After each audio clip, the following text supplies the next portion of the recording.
and welcome to episode 3 of Pure Crack with Sons Theatre. Today we are in Camden People's Theatre, CPT, with the wonderful Brian Logan. Brian, how are you doing? I'm doing very well, thank you. So Brian is the artistic director of CPT. You're about to be artistic director of Pint. That's correct. And you're also the comedy reviewer for The Guardian. Someone did his homework. So what else? Come on, one more. What else? God. I can give some. You're Scottish. Yeah. You like football. He supports Crystal Palace and okay. Scotland. His son also supports Scotland for national team. Yeah, it's kind of proving difficult to keep him tethered to the national team. Oh. I feel we might be about to lose one. So was he born in England? He's born in London. Yeah. I don't consider London to be England. It's separate. It's a global city. Yeah. Born in London, Okay. I support Scotland. That's good. We always like that. First of all, how did you feel about the weekend? No, we're not reliving it. We're not reliving it. It's funny for you. Well, Northern Ireland didn't even qualify, so come on. Of course they did. Like, but they have gotten out of the group stage on more than one occasion. Scotland have never done it. Twice. Yeah, but I think twice over nuns. True, but Northern Ireland are incredibly bad at minutes, so. So you could say the same about Scotland. Performance this year. Anyway, but enough about football. Crystal Palace. Why do I say Palace? Well, they're our local team. I live in South London. Okay, fair. So they're my local team. Fair. And even though all his wee pals support Man United, Liverpool, and Arsenal, and everything else, I've said you've got to support your local team. Yeah, you've got to. I mean, Dundee United in my case. Does that mean I have to start supporting Spurs? I would make an exception. Yeah, okay, that's fine. I'll stick to Arsenal women exclusively. Yeah, I mean, I'm an Arsenal fan, but I live near Chelsea, so But hey, But we go. We're season ticket holders in Palace. Yeah. If he'd supported Man United or Liverpool, or even Dundee United, which he's also got a soft spot for, yeah, you'd never be able to go. The whole point of supporting football is you go to the match, otherwise. You're part of the community as well. exactly. Yeah, exactly. So, did you grow up in Dundee? Well, I grew up in Newport-on-Tay, which is a wee village on the opposite side of the River Tay from Dundee. Right. Okay. But that makes me a Fifer, strictly speaking, rather than a Dundee. So I went to school in St Andrews because that's part of Lovely. So, what brought you in London then? University. Came down here to go to uni. Right. Okay. Which uni did you go to? Well, it's part of the University of London, but it's called Queen Mary College, Yeah. which is on the Mile End Road in the East End. Yeah. Cool. How'd you find that? Oh, smashing. I only went there because being an indecisive person, couldn't decide whether I wanted to do an English degree or a history degree. And that was one of the few places in the UK that offered a joint honours in English and history. Cool. So that's where I went there. That's so interesting. I feel like that's much more common now, English and history, but Yeah, my brother's doing English and politics at the minute in New York, but I suppose it does I suppose because degrees kind of are more, they're less like, I'm not being coherent at all, like less specific, like you can kind of do anything and go into anything, unless it's like medicine or dentistry. vocational, yeah. Yeah, like you can kind of take all different routes. So how did you end up in theatre then? Off the back of that? Well, I'm always mindful. I've got a friend called Conrad Murray, who's a theatre maker, who's on the board at Camden People's Theatre, who took part in Lovely Conrad. Thomas Square Festival, and I always remember him saying years ago, because he's a working class theatre maker, who just had to have sharp elbows to get where he's got. Yeah. Which is, and he's now an amazing, prestigious artist person. But I always remember him saying years ago how annoying it was when he heard middle class people say, "Oh, I just fell into it." Mm. Because he says, for people with my background, you can't just fall into it. Yeah. And I suppose the reason that stuck in my head is because I'm sure I have said, "Oh, I just fell into it." And I don't consider myself to be a person of massive privilege, but I'm definitely parents were teachers, I went to university, absolutely middle class. And I came out of university with an English and history degree, and therefore qualified for nothing in particular. Yeah. But I had I had idly thought in the past that I might have gone to drama school, but my mum and dad quickly made clear that would not impress them. Yeah. Mm-hmm. And I'd made extracurricular theatre at university. Anyway, my pal Alex, who I'd been theatre with at uni, she went off to Jacques Lecoq, École Jacques Lecoq. Yeah. And actually, that fell through. She then ended up at École Philippe Gaulier in Paris. Yeah. And came back from Gaulier and set up a theatre company with an international company. It's got Japanese, nice. Brazilian people and stuff like that. And they booked a gig at Battersea Arts Centre and immediately collapsed as a company. Oh, wow. and all started hating on each other. So Alex phoned me up and said, Brian, I've got dates booked in back to Alex to put on a show and I no longer have a theatre company. Can you join in? Wow. So I joined in and we ran that theatre company for 17 years. Wow. So yeah, it was sort of an accident. Yeah. And then you've kind of just got into CBT. You've been here for a while now. I've been here for 12 and a half years. 12.5 years. So how did you get involved here then? They advertised for a director. They didn't advertise for an artistic director, they advertised for a director. And I think I saw the advert and sort of thought, oh, is that a thing? But probably wouldn't have applied because I wouldn't have had any confidence that I would be qualified. But I mentioned it to my partner, like my life partner, I would say wife, but we're not married. Jenny Payton. Jenny was a theatre producer who worked at Fuel at the time. Nice.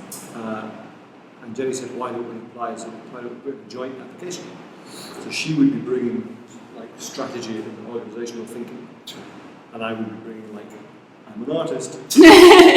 So we applied as a joint thing. And probably I wouldn't have applied without Jenny, and almost certainly I wouldn't have got with Jenny. As a package, we were quite compelling. So that's how we started. Wow. So, where you grew up, did you do lots of theatre or like collaborative arts and stuff in Fife, or did you not really approach that until you went to university? Yeah, I did a little bit. My mum and dad, I don't think you could say I grew up in like an arty family or a theatre family particularly. We went to Pint. Yeah. That was it. But there was in Newport-on-Jay there was a wee like youth theatre Amdram thing called TNT, the Newport Theatre. You're not supposed to capitalise the T on the TNT just sounds killer. So I did that when I was a kid, did like the Wizard of Oz and stuff. Yeah. And then there was a really cool English teacher at school who ran a drama club at school. So I did that. It was at secondary school, so I started to do shows and stuff like that. That's when I got the bug. But yeah, primarily as a way to meet girls. It's the oldest story ever told. Fair. So how did you transition from acting into directing then? Like what was the... Well, I still haven't really. I mean, when with the theatre company that Alex Murdoch and I, and eventually another fellow called Neil Haig, the three of us ran that company together. And we devised and performed all the shows ourselves. So they were all co-created. That's got another meaning now. But we all created them together and performed them together, and wrote songs together and so on. And Alex was the director. She always took the directing credit for all of it. And she was definitely the director. I was about to say, I'm sure she would agree that it was sort of co-directed to some degree, but she definitely did most of the work and deserved that credit. So yeah, I never was a director. I was a deviser, performer, and sort of had a sort of dramaturgical role in that company. Yeah. But yeah, I didn't really. I directed a few youth theatre projects. But yeah, until I came here, I never considered myself a director. And then how did you find it then when you did kind of go into obviously having worked with that company and then worked as an actor and then kind of coming in here like as a director and then artistic director, like how did you kind of find that transition from running your own theatre company to running, a big theatre, I guess too long ago, I can't remember.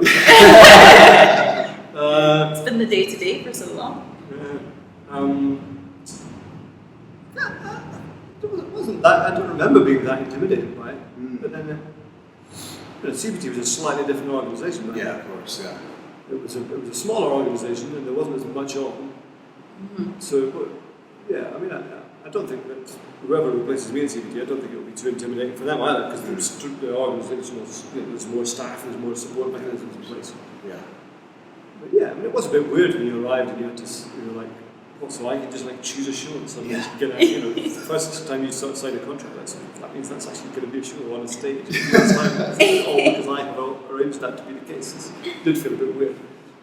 But yeah, you were able to take baby steps because you didn't feel like there was too much pressure on things immediately. Yeah, of course. But yeah, it was just really exciting journey of discovery, really. Yeah. The scary thing was putting on a bunch of shows. In my first season, there was a couple of shows that we brought down from Scotland. One by Guy McNair and one by Kieran Hurley that had just been big hits at the Fringe.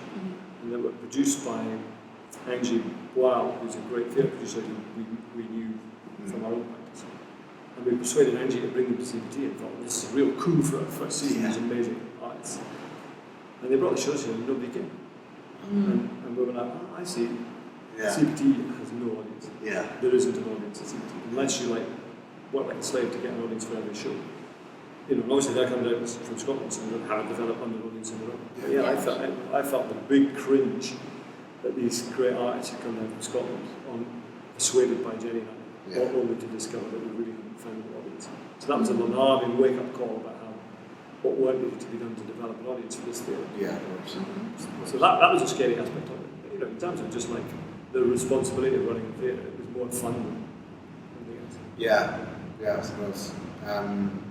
And I mean, obviously you've been down in London for a long time now. Longer than you've both been alive! It's been talked about. Brian on my first day, or maybe my second day last year, when I was working behind the desk, came up and he was like, so, Scotland? And I was like, Scotland? And he's like, where? I was like, the West Coast. He's like, I'm East. And I was like, oh no. And then I think very quickly you said something on the lines of I've been here longer than you've been alive. And I think you told me when you came down. But then I actually, embarrassingly, have spoken about you on the podcast before, Brian. Oh yeah. Because you then said something along the lines to me of, it's very different to home, isn't it? And no one talks about it. And that was the first time. I'd been here, 18 months, I think? And no one had ever acknowledged to me that, I'd been told off for saying that I missed home or that I was homesick. Because people were like, it's not far away, get over it, blah, blah, blah. And you were the first person to kind of be like, isn't it weird? And it was really, really important for me, I think, to kind of have that moment to be like, yeah, it's different, isn't it? And it was like someone who'd been here longer and you've done the whole am I Scottish, am I English, London thing. And it was, So I remember experiencing culture shock when I came down here to university. Yeah. I would describe it as culture shock. We might not have done it at the time. And it's so long ago that I'm only remembering now that you said that. But yeah, I remember standing in a phone box out in South Woodford where my university halls of residence were, calling my mum and that's going, look, can we undo this decision? Can I go to Glasgow Uni? Because I didn't feel that my tribe, they weren't my people. Yeah. I mean, it's interesting, I'm sure that we as Scottish people growing up when I did have to take some responsibility probably for demonising English people. And when I grew up, there was no difference between posh and English. Yes. I just thought that was the same thing. Which is not fair. No. But yeah, I definitely was really struck by how many people seemed to me to be posh, yammering. The sort of person I had put on as I completely othered when I was young. Suddenly I was surrounded by these people who I had othered when I was young. And I was like, wow, this doesn't feel right. Yeah, suddenly you're the old one out, suddenly you're surrounded by these people, you don't really know where you stand, Yeah. And, I mean, obviously I found my people eventually. They weren't Scottish, but they were, had lots of other stuff in common. Yeah. But yeah, I definitely did feel for a while that was just, unexpectedly to me. It's just the ground shifting beneath my feet. I didn't feel familiar at all. Of course. I mean, it is a big shock we've talked about before. Yeah. It's that thing of coming from a relatively small place, West Coast, from the village. Lochwedda. Yeah. I grew up just outside Belfast. But Belfast is a small place. I mean, Dundee, area. And then to come to London, and as you said, London feels like a separate place to the rest of England. It's its own little culture and community, and it's very self-contained, and it is such a culture shock, coming here, and it's what's the word? It's a real assault in the senses, especially when you're not used to it. Coming here, there's just so many people, and I still get it. If I've been away for a couple of days, then I'm back in London and I'm getting on the tube, and there's all these people around you, and you're like, oh god, I feel about this. There's also a way, people interact in subtly different ways. Yeah. I had a girlfriend once, a few years after I'd come to London, and she pointed this out to me. She said, it's really interesting how whenever you meet another Scottish person, it's probably about a Scottish man, but necessarily, whenever you meet another Scottish person, you immediately start, in a slightly combative way, teasing each other. Yeah. Insulting each other. And she noticed that, and I never noticed it about us. I do sort of think when two Scottish people meet, they often that there's a sort of way they interact with each other that is not the way English people a little bit. Yeah, I think our humour can be quite different. I know there's also, probably there's more public schools down here, but there's also it's a self-deprecating thing about Scottish people, or a low self-esteem thing about Scottish people. A lot of Scottish people that English people don't always wear on their sleeves in the same way. Yeah, of course. Yeah, we're proud of the chip on our shoulder in a way, I think, as Scots. We're like, we are bitter, and we are down about the fact that... Yeah, I mean, if you come from a wee country that always loses at the football, that does feel, I've often, because I'm telling my little boy to be a Scotland fan, and sometimes I'm like, why? Why are you doing that? Cheer for someone else! Yeah, I've grown up as a Dundee United Scotland fan, you just get used to the freaking hard knocks, you always never win out. Yeah, exactly. Inevitably becomes part, and if you grow up Scottish in Britain, which is this weird sort of polity, where your main broadcaster is the BBC, which is servicing 60 million English people and 5 million Scottish people, and therefore, even though it's our broadcaster as well, always has a pro-English bias. Yeah. So these things are bound to filter down into your sense of self and how you're sort of always like ridden roughshod over and not giving you Yeah.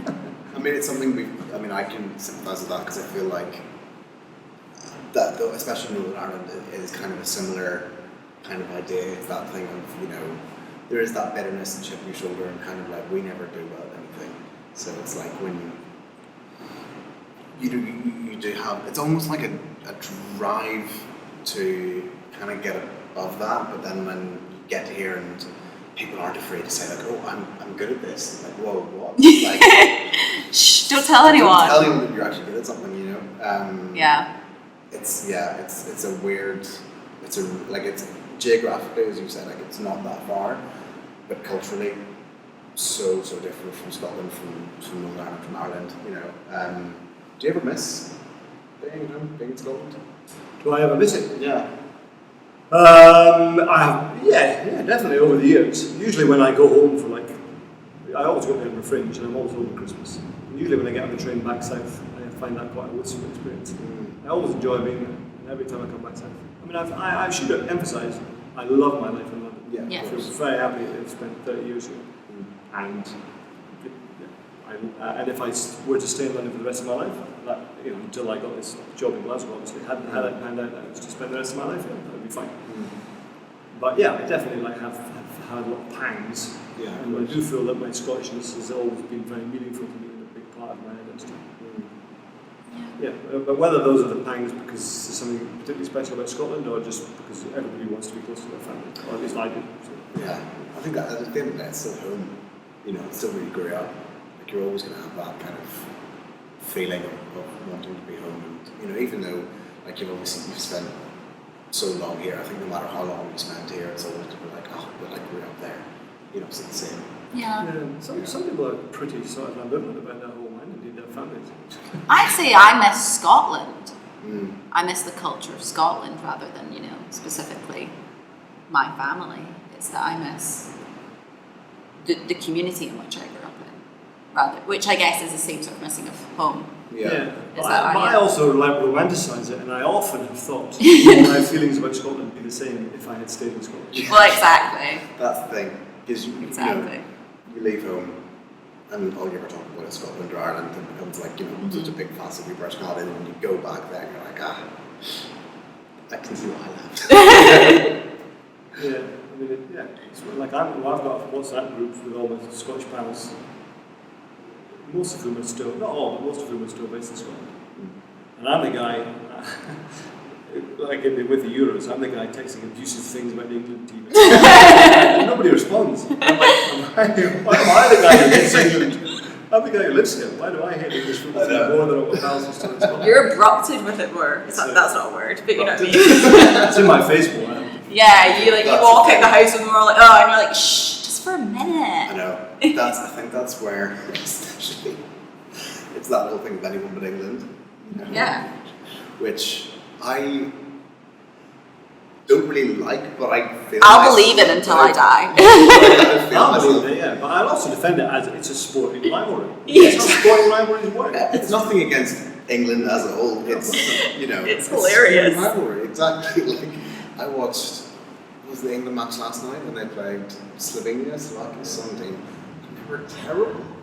There was a nice little kind of that's nice just for them not to win, But then again, as I said, Northern Ireland didn't even qualify, so why do I even care? I was watching the Scotland game when my boy was next to me on Sunday night, and the national anthem at these Scotland games has been very moving. Even like all the European commentators who are not Scottish have all gone, wow, we've never had anything like this. Yeah. But anyway, I'm kind of embarrassed to say this on that, but I started crying. Yeah. And my little boy looked at me like I was a fucking alien. Because he was talking to me as the national anthem, and I was replying, and he had the break in my voice. Yeah.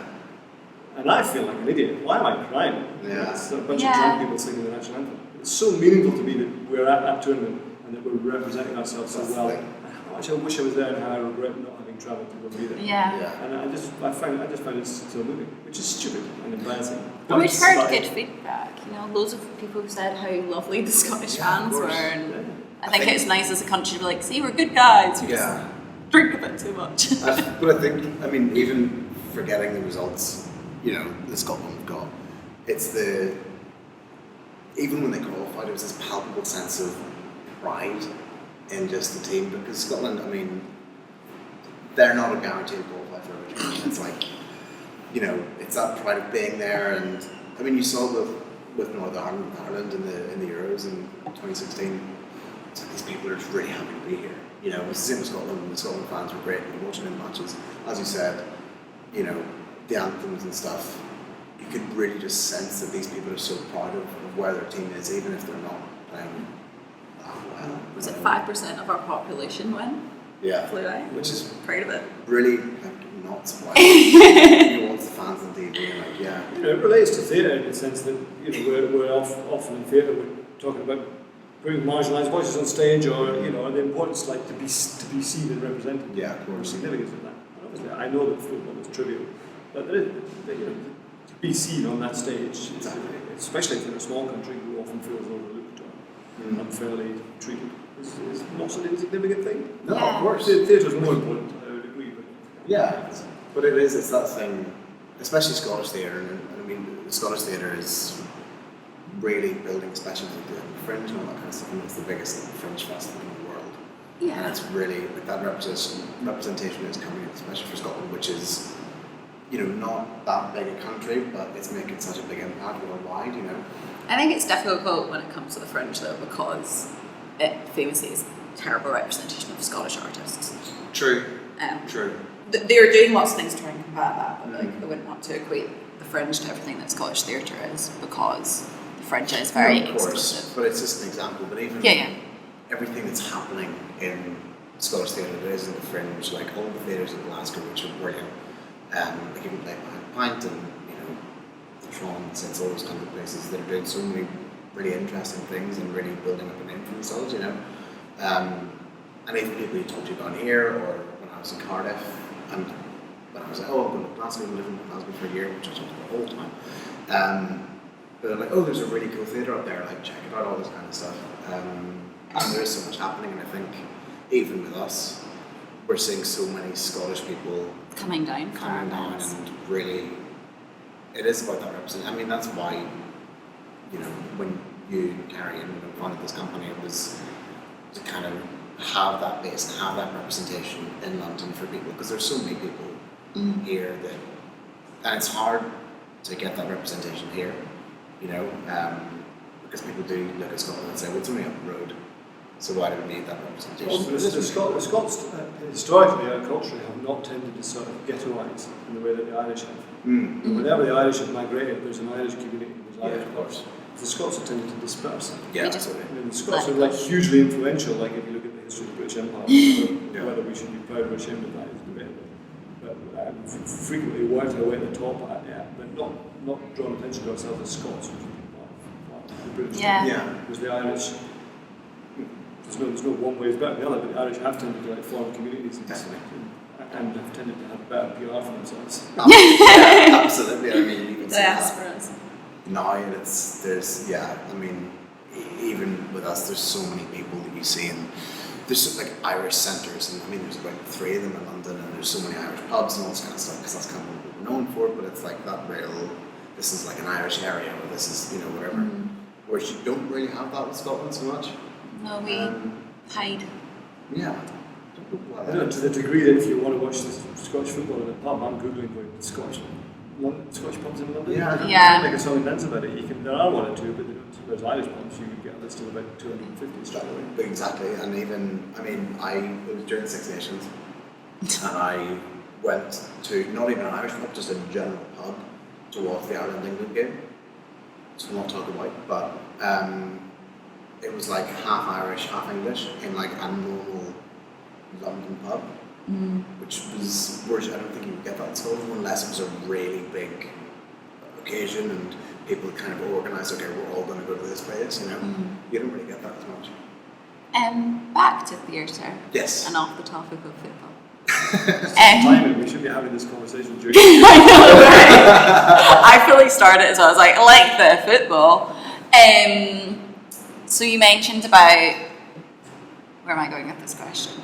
You mentioned about moving back home for Play Pint, or going to work back home, and I know you'll still be here for a lot of it for now. Yeah, well, I don't know. I think we probably see. will move up, but if we're having to stagger it a wee bit. Yeah. What drew you to go to Play Pint? Because I think it's in your CPT statement. You said, you know, you love CPT and you love working here, and it was only that, you know, you can go do this in Scotland, Scottish artists, that kind of drew you there. So. Well, just for all the reasons that we've talked about already, I've always had I'm very aware that the period that I've been away from Scotland, so I left in start of the 90s, 91 or so. And I'm very aware that period has been the most extraordinary cultural moment in Scotland for about 300 years. You know, with not independence, but also the cultural and theatrical, you know, the creation of the National Theatre of Scotland and all sorts of other stuff. And it's been a bit poignant to look on that from afar as an arts person who works in the arts. So I've always wanted to be engaged in the cultural life of Scotland. My sort of dream at the end of my life would be to look back and think, that was an amazing time in Scotland, and I made a small contribution. And about 15 years ago, before I started at CBT, I went through a period where I was writing a bunch of plays, and they were plays in the Scots language about Scottish history. I wrote a play called David Hume's Kilt, which was about the Scottish Enlightenment. And I wrote one called Key to the Universe, which was about Scotland trying to colonise Panama in the late 1600s. And I wrote another one called Bamboozled, which is about the Scottish guys who helped Samuel Johnson write his dictionary.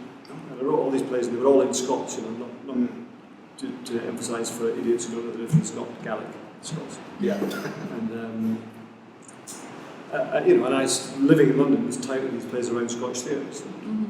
David Hume's Kilt got developed to a quite substantial degree at the Traverse, but never got staged. And Key to the Universe got developed at the NTS. But you know, finally I was like, I couldn't get on stage. And that's partly because I was living 400 miles away. Why am I doing this? Why am I writing plays in an arguably dead language 400 miles away from the only audience who would ever be interested in it? It felt kind of dysfunctional and frustrating. So I sort of parked that side, and then I got the job at CBT, so just sort of shelved that side of my practice and thought, I'll come back to it one day. So obviously when Play Pint opportunity arises, I'm like, well, maybe I can get involved in the world of Scottish playwriting as a supporter, and I have discovered through CBT that I'm really motivated by talent development. But also maybe, once I get my feet on the desk and work out how the organisation works, maybe I can also get back to writing some plays and putting some plays on. Yeah. So yeah, you know, or if not, maybe other opportunities will open up through being in situ at Pint that will allow me to reanimate that side of my practice. If I find myself to still be excited by it. Yeah. I really want to read these plays now. They were sensational, but I spoke to Dominic Hill, who was at the Traverse, now at the Six. He was at the Traverse. I spoke to him a few weeks ago. I hadn't seen him for years. I mentioned that because he'd been directing David Hume's Kilt. Oh, really? And he reminded me that the reason he couldn't go on is it had about 15 characters. You know, he needed about 15 actors. Okay. I think it's a great panoramic historical suite. Even if you'd double cast it, you still needed 8 or 9. Yeah. And that's hard work in Scottish theatre. Yeah, where we have, you know, we have a very small industry, I'd say quite big industry now, but it's still, you know, you look at it and I mean, it even happened upstairs here in the theatre. I was teching for a show, might have been Lucille, don't know. And someone came in or was leaving from rehearsal, and they were a Scottish director, and we were just like, you know, I was going to check us there, and then we turned around and we're like, oh, hi, Miss Bob. Chatted for ages, and we're like, oh my goodness, it's so nice, great show, blah, blah, blah. Left, and everyone's like, oh, how do you know them? I was like, oh, I don't. They're Scottish. Yeah. And we heard each other. And we like, maybe we're best friends, and so on. And we will see each other's shows because of that. Yeah. But yeah, I think that's like a lovely thing about the industry is that, you know, it's growing and it's big, but also like, you know, I was encouraged to move to London by a Scottish producer that I worked with, or to stay here when I was training, because the freelance industry isn't good, because there aren't opportunities. You know, I see that as someone who still produces back home, and I see that as someone who primarily works here, but like I'm on a board for a theatre company back home, so I know how many responses we get to our call-outs, and I know the stats of that. Sure. And it is like crazy. And I produced a show that was 1 day's work here, and I got 157 responses from Scottish actors, because they're just like gagging for it, and they were all wanting to come down, and I was like, oh my goodness, it's 1 day's, I keep hitting that, it's 1 day's work. But like, I think there's such a hunger for it, but I think, it's like, just not the infrastructure in there to maybe do larger things, but it's coming, and it's growing, and it's building. Is there a divide between the Scottish industry and the London industry, or is there a lot of synergy there, do you think? My sense is that there's a divide. I could be wrong about that. It'd be interesting to go up and see it from the other end of the telescope. But I always remember as a journalist interviewing David Gregg, who now runs the ICA. I mean, this is 25 years ago, probably. I interviewed him 20 years ago for The Guardian at the time. And he said to me, you know, he was like the darling of Scottish playwriting at the time. He said to me, it's easier as a Scottish artist, it's easier to get your work on in Europe than it is to get your work on in London. He said just the way the funding structures are, and the currents of like friendship and partnership, or a kind of cultural welcome. But it's really stuck in my mind. I wonder if that is a fair representation of where things are at now. Maybe things have changed, but it feels to me there's not a great deal of traffic between the Scottish theatre scene and the UK theatre scene. I remember speaking to a producer who brings stuff down from Edinburgh, and they were like, and we invite people to come and blah blah blah for transfers, and they said a lot of the time they'll invite Scottish artists and they say no, which I thought was interesting. But then obviously, I mean, recently you had Liam Rees with Emma Rose here, which was a Scottish production that came down to... CPT has always been very receptive to Scotland. I wonder why. No, I mean, I've like sort of proactively, I've always been very keen, partly in response probably to that perception that there's not, doesn't seem to be many people like going out to back to try and give Scottish theatre a profile in London. We've always tried to do what we can. Yeah. So we've got a couple of questions. We've already been talking for a while. We've got a couple of questions that we kind of ask every guest that comes on. The first one is, what's your favourite Scottish saying? Favourite Scottish saying? It can be Scots, it can be Gaelic, it can just be... It's definitely not going to be Gaelic. It could just be something your mum used to say to you as a kid. Yeah, exactly. It could be words that you make up in meetings like I do. I think, like for years after coming down to London, you would only discover, like on a case-by-case basis, the things you said that didn't resonate. Yeah. To this day. It happens to me all the time. To this day. Awful. Yeah, but... All the time. I didn't realise that was Scottish. Unfortunately, for the purposes of our listeners, remember any examples? Squinty. Squinty. Squinty. That's a Scottish... I Yeah, say it all the time. Shugly is Scottish as well. Shugly all the time. We said something once that confused people. Ooh. Brian and I were chatting, and then I was like, blah, blah, blah, Brian and I, and they were like, what? And I was like, I think I said, like, oh, we're just gossiping outside, but meaning just chatting and, like, blethering. Yeah. And someone was like, who are you talking about? And I was like, oh, no, we're just chatting. Yeah, and apparently in Scotland, we use gossiping more casually as a phrase. I love it when people don't understand what the proclaimers mean when they say, when I hear her. When I hear her? havering was just a perfectly normal word. What does that mean? Havering is a little bit like leathering. Oh, okay. Just when I'm going on. Oh, right, okay. Yeah, I don't know, so all these words were part of my lexicon growing up, I probably have fallen out of it. Yeah. I don't know. It's saying terms though, I mean, what's the... It's okay if you don't have. You know, you know, some of the other, you know, when you talk about like Scottish influence on your practice or whatever, I sort of think that the democratic spirit of Scotland is an influence on my practice and artistic sensibility. And one of, you know, the phrase from Robert Burns about a man to man for all that, that would be a Scottish phrase that resonates strongly with me.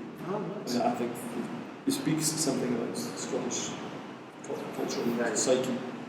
Font. Yeah. That's me all over. That's a good one. That is a We've good not one. heard that one. No, that is a good one. Favorite place in London? Be anywhere, to be a pub, it could be Sellers Park, it could be wherever. Oh, I suppose Sellers Park. Well, I was at Rockwell Lido yesterday in the sunshine, and oh my god, I love that place. Yeah. I mean, that's a very bourgeois answer for a man who just said a man's a man. But I do love Rockwell Lido. Yeah, I mean, probably would have to be Sellers Park. Well, that's, yeah, I've only become a season ticket holder in the last few years. I've done it for 3 decades, so that's it's a bit of recency bias at play there. Yeah, of course. Is there anywhere you would go when you were homesick? In London? In London? I think so. As I say, I never really sort of found a Scottish community or Scottish locations that were meaningful to me. People always sent me to the Heath and I hate it. So how was it? Yeah, I love it as a concept. Hate it when you're trying to be like, you miss living in a valley, go to the Heath. It smells like London. You know what I mean? Like it's not the same. Yeah. I always love, I mean, I you know, it's kind of very simplistic basis. I always love being on the South Bank, walking across the bridge. Yeah. But I've always had a sense when I walk across, and I still get it today to some degree, when I walk across all these bridges, you look at Westminster, you look at the South Bank, and I always go, it's still here, 30 years on, still knocking down and making it in one of the world's great cities. That's the thing. I think it's easy to forget that you are in one of the world's greatest cities. And who saw this coming? I on the exact same walk, but like, who saw this coming? Yeah, exactly. I thought, you know. And it's very easy to forget that, especially if you don't live near one of these big landmarks. Like I was down kind of in that area, like around St Paul's and Westminster, all those kinds of places. And you look, it's like Big Ben, London, and like actually I live in London. And that's cool. cool. And that is kind of cool. It's cool. Like if you told, 5-year-old me that, yeah, that's a pretty cool thing. I don't know if 5-year-old me knew what London was. Well, okay, but like 10. I don't know. Yeah, I'm always telling my kids that you're growing up and everyone in the world wants to come to London or be in London. Really amazing place. Achievement. Yeah, it's of privilege course. to be keeping your head above water. Yeah. Is there like a Scottish creative that's left a lasting impact on you, or that you believe deserves more recognition? I mean, there's loads of Scottish creatives that are meaningful to me. I mean, probably the most significant one would be John McGrath and A Good Night Out. That book, A Good Night Out. I read it very early in my career. It was like very instrumental in helping me identify what I thought good theatre should be about. Yeah. And then John McGrath's daughter Kate has been an influential figure in my career too. Yeah, Because she's a friend, but she was also chair of the board at CBT, and my partner Jenny worked with her at Fuel. So a shout out to Kate for being always very supportive of me. Yeah. So they're very influential. I mean, there's a Scottish actor called Cora Bissett. That's why I named my daughter Cora. She was first acquainted me with the name Cora. Is that true? I don't know Cora Bissett, but I was always an admirer of her work, and I thought she had a pretty first name. Wow, I didn't know that. It's really lovely. And what advice would you give someone moving to London from, not really from where you're from? I don't know. I mean, I had a chat the other day with a Scottish artist who was weighing up whether or not they should move to London or moved back to Scotland because they were actually at a driving school outside of Scotland at the time. It's a tricky one, isn't it? It's a tricky one for all the reasons that we have been discussing. Yeah, of course. Yeah, I mean, I would definitely say come and try your luck down here. I would probably say make sure that you keep the escape routes back to Scotland open, which I failed to do. But yeah, I probably would say come down. I mean, bear in mind that it will be you'll have to swim really hard to keep your head above water. Yeah. I mean, it's the same situation that we're like, being the artistic director of CPT, you have to talk to artists all the time, and you have to weigh up to what degree do you offer encouragement to keep going, versus to what degree do you sort of give them a shot of sobering realism about how hard it is and doing it to make money or to make work while trying to make money elsewhere, or to get funded, or to feel validated and supported in what you do. But yeah, to say to that person, that hypothetical person, stay in Dundee is not terribly useful. It's probably easier. Yeah, true. It's difficult, but in a very different way, I suppose. I mean, you come in here and there's how many million people live in London, how many people... 5 million in Scotland, right? 5.5 million? Yeah, and it's... But even in the industry that we're in, it's you have so many people to fight against and so many people from varying backgrounds and stuff that it's a fight, Well, that's what someone said to me. They said, pick your hard. And they were like, it's going to be hard to go. Because I was also debating whether or not I tried the industry or if I just went off and did something else, because it was right at the end, it was COVID. Yeah. When I finished university. And someone was like, pick your hard. It's going to be hard to go and you might hate it. Yeah. And for the first year, I hated London and was miserable here. Or stay and decide whether or not you want to keep doing this or you want to do something else, because that will be hard too. And I think that it's important. It's give it a shot, but don't be afraid to walk away, because I think a lot of people do leave London with very good reason. Yeah, big time. And really understandably as well. I mean, it's that thing of if you can do anything else, do that thing. David Tennant quote that. That's it, I think. He says that in the RCS graduation. Oh, Acting. didn't know that. But because it is so hard, and I mean, there's so many easier ways to make money and live a good life. But if this is kind of what your burning desire is, then if you don't give it a go, then you're just left with what ifs, and looking back and thinking, well, I could have done it. And I didn't. Yeah, I would never discourage anyone from having a crack. No. And I would say develop some other skills that you can monetize. For sure.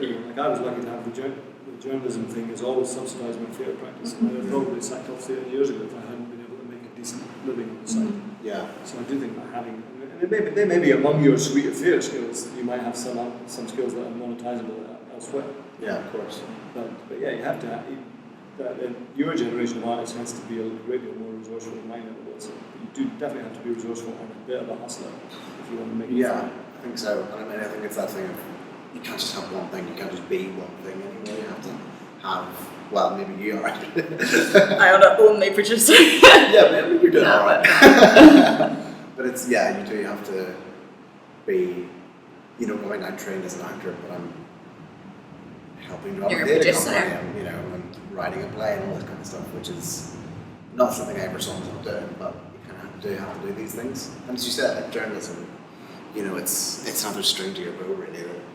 How did you? Because obviously you studied English at university. How did you kind of pivot into journalism then as well? With apologies to Conrad Murray, I just fell into it. I just flipped it. One of my history teachers at university was a guy called Peter Hennessy, now Lord Hennessy, I think, or probably the King of Hennessy, who will be getting wheeled out again in 2 weeks' time because every general election night, he's one of Britain's preeminent constitutional historians. Right. So every election night he gets called on TV to pronounce about the sort of constitutional implications of this, that, or the other. So he's an august personage in British broadcasting and history. Maybe he wasn't quite so august then. He was my lecturer at university. But prior to being a university lecturer, he had been worked quite hard in journalism, some political commentator or something, I think. So anyway, when I graduated, he said, he grabbed me practically by the lapels and said, "You must write." That's all I remember. You must write. So he connected me with a guy called Martin Kettle, who wrote then and still does write, I think, editorials for The Guardian. He was quite high up at The Guardian. And said, "Martin, can you get this guy some work experience at The Guardian?" So I got 1 week of work experience at The Guardian. And I never left. It kept you. There you go. Yeah. Nice. So yeah, again, it wasn't like anything strategic happening. It was Just fell into you it. must write. Is that your final question? Yes, well, the One final more. question is, how does your heritage influence your work? That was We've gonna talked be about mine. that quite a lot. Okay. So, Do you think there's anything like that sticks with you, like, yeah, how your heritage, how your upbringing, how Scotland and that love of it, like, impacts how you create your work, support other work? I think we spoke about it, I guess, when it comes to marginalised voices, but do you think that comes from anything? I don't know really. I mean, I definitely think that if, like, I think in my idea about what constitutes good theatre and what theatre is for, like, I have quite a sort of democratic spirit about that. Mm-hmm. And I do think that's a Scottish quality, but not something that Scots have a monopoly on, obviously. But I do think there's an overlap there. Yeah. But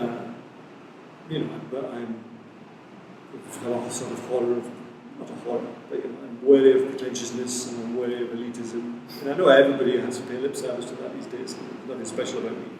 But I do think some of these things are sort of more deeply felt with me or more evident in my practice.